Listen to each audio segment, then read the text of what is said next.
Assalamualaikum dan selamat datang ke Pala Bola News. Seperti biasa, Pala Bola News akan menyajikan berita bola sepak terbaik kepada anda semua pada setiap hari.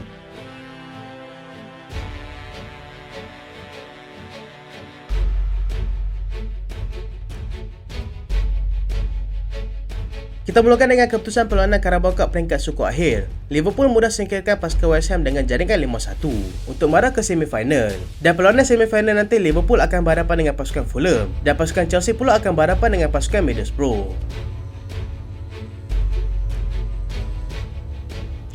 Liverpool tunjukkan jalan keluar untuk pasukan West Ham United. Liverpool mudah menunjukkan jalan keluar untuk pasukan West Ham United selepas menewaskan pasukan itu dengan jaringan 5-1 di Anfield pada awal pagi tadi. West Ham yang masih lagi segar dengan kemenangan 3-0 mereka ke atas pasukan Wolves minggu lalu, turun dengan penuh keyakinan untuk menewaskan pasukan Liverpool yang hanya mampu sedih tanpa jaringan dengan pasukan yang bermasalah iaitu pasukan Manchester United juga di gelanggang yang sama. Liverpool bagaimanapun tampil dengan line-up yang berbeza untuk memberikan sedikit kelainan daripada segi corak permainan, dan hasilnya Dominic Szoboszlai berjaya meletakkan pasukan tuan rumah di depan pada minit ke-28. Curtis Jones menambah gol kedua pasukan pada minit ke-56 sebelum Gakpo mendapat cantik untuk gol ketiga pada minit ke-71. Salah yang masuk sebagai pemain gantian juga berjaya meledak gol keempat dalam perlawanan ini pada minit ke-82. Dan Curtis Jones sekali lagi melekatkan malang gemilang buat pasukan Liverpool dengan gol kelima pada minit ke-84. West Ham berjaya mendapatkan gol Saguati menerusi Jarrod Bowen pada minit ke-77. Lawan Liverpool di peringkat semifinal nanti adalah pasukan Fulham, dan Chelsea berkemungkinan tidak akan berdepan masalah untuk bertemu dengan pasukan Middlesbrough dalam satu lagi perlawanan pertemuan separuh akhir.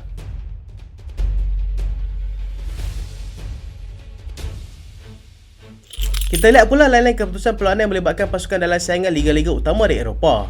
Di La Liga Spanyol, Barcelona tewaskan Almeria dengan jaringan 3-2. Athletic Club menang tipis 1-0 ke atas pasukan Las Palmas. Villarreal menang 3-2 ke atas pasukan Celta Vigo. Dan berikut adalah kedudukan semasa La Liga di Spanyol.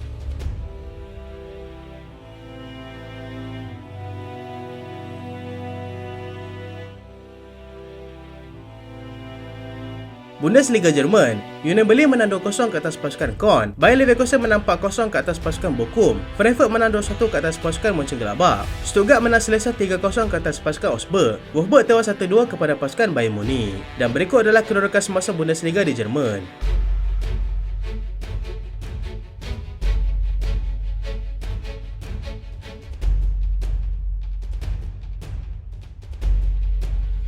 Ligue 1 Perancis, Lyon menang tipis 1-0 ke atas pasukan Nantes. Montpellier seri 1-1 dengan pasukan Marseille. Nice menang 2-0 ke atas pasukan Lens. Paris Saint-Germain menang 3-1 ke atas pasukan Metz. Strasbourg menang 2-1 ke atas pasukan Lille. Dan Toulouse tewas 1-2 kepada pasukan Monaco. Dan berikut adalah kedudukan semasa Ligue 1 di Perancis.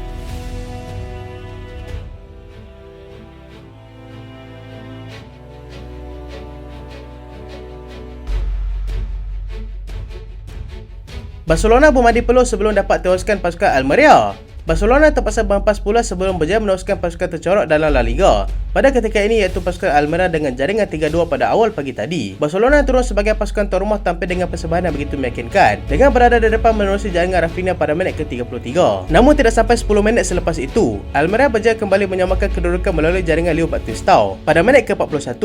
Penguasaan bola jelas milik pasukan Barcelona, tetapi kerapuhan benteng pertahanan mereka menyebabkan pasukan Almeria yang hanya sekali-sekala menyerang boleh menjadikan gol.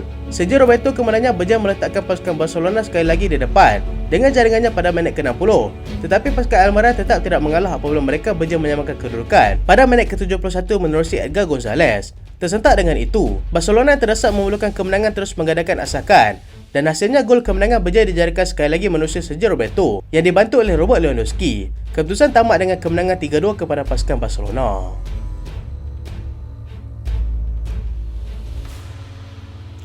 Bayer Leverkusen kukuhkan kedudukan sebagai pendahulu Bundesliga. Bayer Leverkusen cuba mengekalkan momentum kemenangan mereka pada ketika ini selepas berjaya menewaskan pasukan Bochum 4-0 di laman sendiri. Patrick Schick menjadi wira dalam perlawanan ini apabila meledak hat-trick pantas pada separuh masa pertama iaitu pada minit ke-30, 32 dan juga minit ke-46 untuk meletakkan pasukan Leverkusen selesa mendahului 3-0. Mereka kemudiannya hampir berjaya menjadikan gol keempat pada minit ke-62 menerusi Robert Andrich, tetapi digagalkan oleh VAR kerana offside. Victor Boniface bagaimanapun berjaya menebus kekecewaan itu dengan jaringan gol keempat buat pasukan pada minit ke-69, hasil bantuan daripada Florian Wirtz. Kemenangan 4-0 Leverkusen meletakkan mereka empat mata di depan pasukan Bayern Munich yang kini berkelebihan satu perlawanan dalam tangan. Jika Bayern berjaya menang dalam baki satu perlawanan tersebut, maka jurang mata akan dirapatkan menjadi satu sahaja dan itu sudah pasti memberikan tekanan kepada Xabi Alonso yang begitu selesa menggadaikan pasukan Leverkusen sejak musim lepas.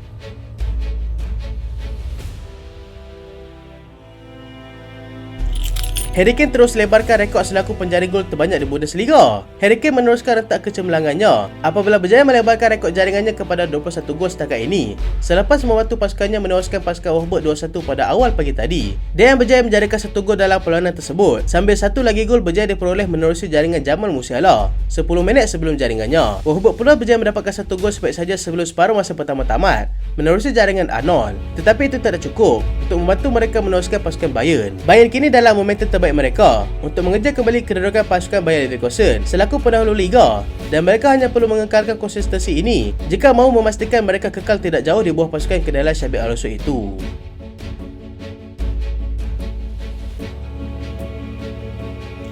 Paris Saint-Germain semakin selesa mendahului Ligue 1 Perancis. Paris Saint-Germain semakin selesa berada di atas puncak Ligue 1 selepas mereka memperoleh kemenangan 3-1 ke atas pasukan Metz pada awal pagi tadi. Mereka bagaimanapun terpaksa menanti sehingga ke minit 49 sebelum dapat memecahkan kebuntuan menerusi jaringan Vitinha. Kylian Mbappe kemudiannya berjaya meledak 2 gol untuk memastikan pasukan PSG tidak tercicir mata dalam perlawanan ini. Pasukan Metz berjaya memperoleh gol Saguati menerusi pemain pertahanan mereka iaitu Mathieu Udoy pada minit ke-72 yang dibantu oleh Lamine Camara. Paris Saint-Germain kini semakin selesa mendahului dengan 40 mata. 5 mata di depan pasukan Nice yang kini mengumpul 35 mata, manakala pasukan Monaco dengan 33 mata di tempat ketiga.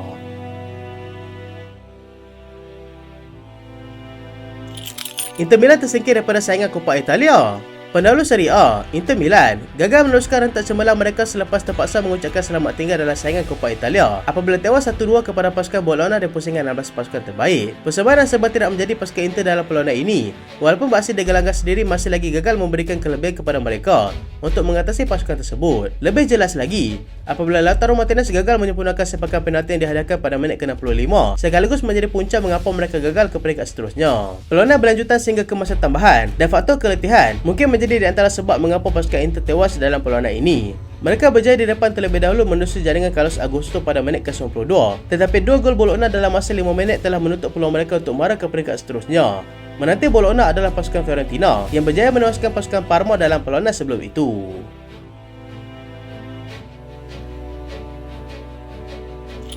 Perlawanan di antara pasukan Luton dan juga pasukan Bournemouth akan dimainkan semula daripada awal. Perlawanan di antara pasukan Luton dan juga pasukan Bournemouth yang tertangguh pada minggu lalu selepas kapten pasukan Luton, Tom Lockyer, mengalami masalah kegagalan jantung pada minit ke-59, dijadualkan akan dimainkan semula nanti. Perkara ini telah disahkan oleh pihak pemilik sendiri dengan mengatakan yang perlawanan tersebut akan dimainkan semula daripada awal.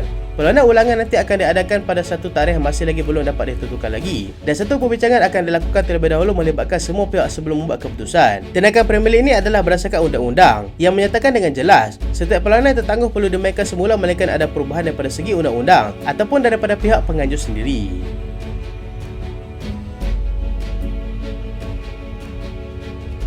Kita ke perkembangan jendela perpindahan pemain. RB Leipzig berminat dengan Jadon Sancho. Satu lagi pasukan daripada Bundesliga, RB Leipzig, telah menyatakan minat mereka untuk cuba mendapatkan Jadon Sancho pada bulan Januari nanti. Tetapi mereka perlu mempertimbangkan faktor gaji pemain itu yang terlalu tinggi berkemungkinan akan menyebabkan mereka terpaksa melupakan hasrat tersebut.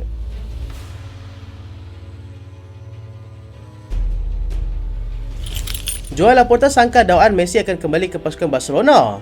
Presiden pasukan Barcelona, Joan Laporta, menolak sebarang kemungkinan untuk Lionel Messi kembali bersama mereka satu hari nanti.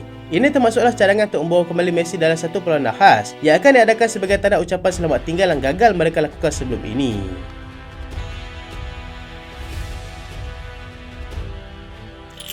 Victor Gyökeres jadi rebutan kelab EPL. Pemain Sporting CP, Victor Gyökeres, menjadi pemain terbaru daripada kelab tersebut yang menjadi perhatian daripada kelab EPL. Dia baru saja menyertai pasukan Sporting CP pada musim panas yang lalu daripada pasukan Coventry dan kini sedang diperhatikan oleh pasukan Chelsea dan juga pasukan Arsenal. Arsenal berminat dengan Dominic Solanke. Arsenal kini mengalihkan perhatian mereka kepada penyerang pasukan Bournemouth iaitu Dominic Solanke yang kini sedang beraksi dengan cukup cemerlang bersama pasukan tersebut. Solanke kini menjadi antara opsi alternatif untuk mereka jika mereka gagal mendapatkan beberapa pemain penyerang seperti yang telah digembar-gemburkan sebelum ini.